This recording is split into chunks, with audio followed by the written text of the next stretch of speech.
Hello, my name is Michelle Flora. I'm going to teach you today how to make salsa. I grew up in Houston, Texas, and always grew up eating salsa. It kind of runs in my blood. Most of my little friends liked chocolate and candy as a kid, and I just was happy with a bowl of salsa and chips always.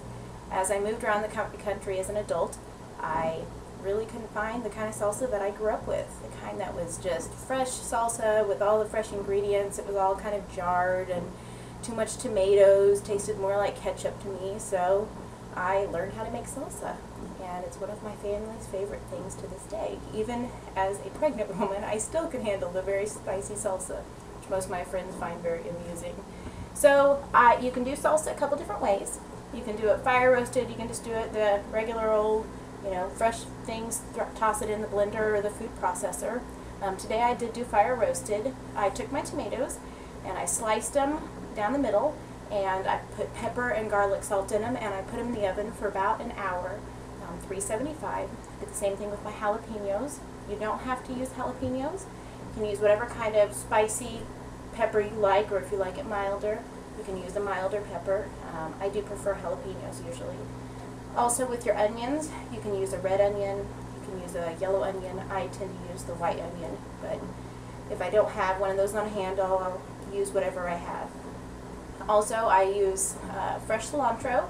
I tend to have it in my garden. Today I wasn't able to pick it out of my garden because I actually used it all already, so I had to buy it from the grocery store.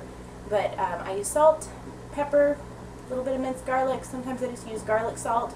And unfortunately, salsa is one of those things that can't give exact measurements, because you can go online, find a great recipe, it says it's mild, but if the peppers that you bought happen to be just extra spicy ones, extra spicy batch, your salsa is going to be spicy. So kind of have to make it as you like it, taste it as you go. That's kind of part of the fun. So I'm going to show you what a tomato looks like after you roast it.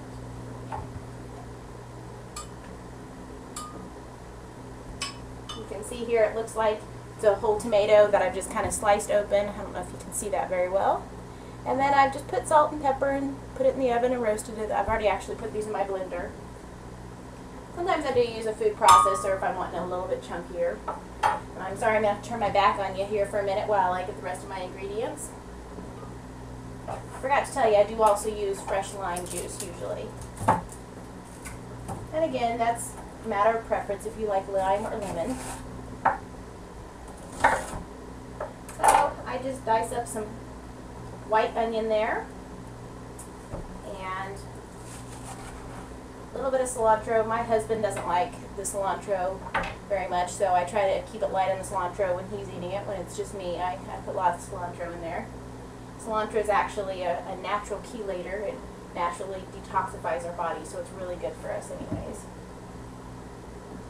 Tomatoes are actually a natural cancer fighter, and jalapenos, strangely enough, are an anti-inflammatory. So salsa is actually really good for you. That's always my justification for eating lots of it.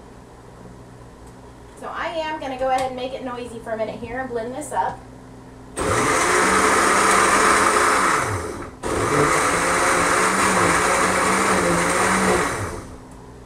And that's pretty much how you make salsa. You can add other stuff to make it spicier. I do have a spicy seasoning called Slap Yo Mama, which is wonderful. You can usually only find it in the South. I actually have it shipped up here to Oregon for me, down from South.